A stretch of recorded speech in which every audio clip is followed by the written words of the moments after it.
सरल सीधे व्यक्ति को संसार में कष्ट सहने पड़ते हैं, पर चालाक व्यक्ति संसार में सुख पाता है, सफल हो जाता है। सफल नहीं होता, ये गलत शब्द है। सफल नहीं होगा। अभी कोई चालाकी से सफल हो सकता है। रावण जैसा कोई चालाक पुरुष था, सब विद्याओं का ज्ञाता, परम चालाक था। कालनेमित से बढ़कर कोई चालाक था?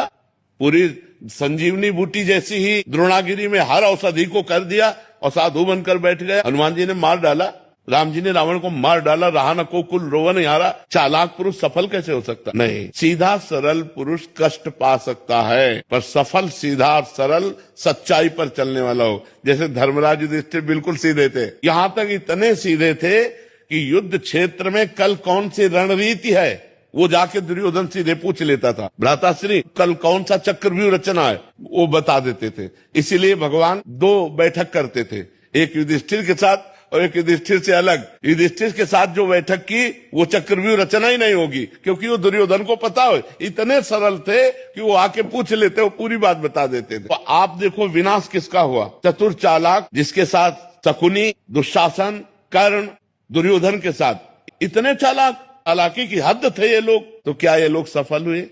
नहीं, सफल हुए सीधे साधे युधिष्ठिर जी महाराज। तो चालाक पुरुष तुम्हें सफल होते नजर आएगा, लेकिन सफल नहीं हो सकता। सीधा साधा पुरुष तुम्हें दुख भोगते नजर आएगा, लेकिन वो दुख भोगेगा नहीं, आगे चलकर वही विजय को प्राप्त होगा। थोड़ी यात्रा ऐसी है जिसमें संशय हो सकता है देखकर कि बेईमान, दुष्ट, चालाक, कपटी पुरुष उन्नति को प्राप्त हो रहा है और धर्मात्मा, ईमानदार दुख को प्राप्त हो रहा है। लेकिन परिणाम में सही चल रहा है, उसका सही परिणाम होगा, और जो गलत चल रहा है उसका गलत परिणाम होगा पक्का। उसका पुण्य उसको साथ दे सकता है, लेकिन जो जीवन का परिणाम है वो ये पद नहीं है। मरोगे तो तुम्हारे साथ पद नहीं जाएगा, तुम्हारे साथ रुपया नहीं जाएगा, अच्छाई जाएगी, तुम्हारे सत्कर्म जाएंगे। और ये पक्की बात समझ लो, जब आपके आचरणों का, और भगवान ऐसी बुद्धि भ्रष्ट कर देते हैं कि खुला आचरण उसकी गंदगी सामने आ जाती है। आदमी की इज्जत चली गई तो किस योग रह गया? तो ये पक्का समझ लो, अच्छा पुरुष और धर्मात्मा पुरुष दुखी हो सकता है लेकिन हार नहीं सकता।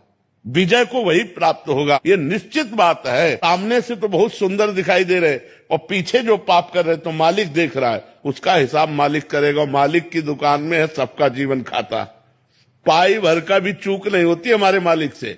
एक एक बात का हिसाब होता है। अगर हमने अंगुली भी उठाई है तो उसका भी हिसाब है कि क्यों उठाई और कैसे उठाई।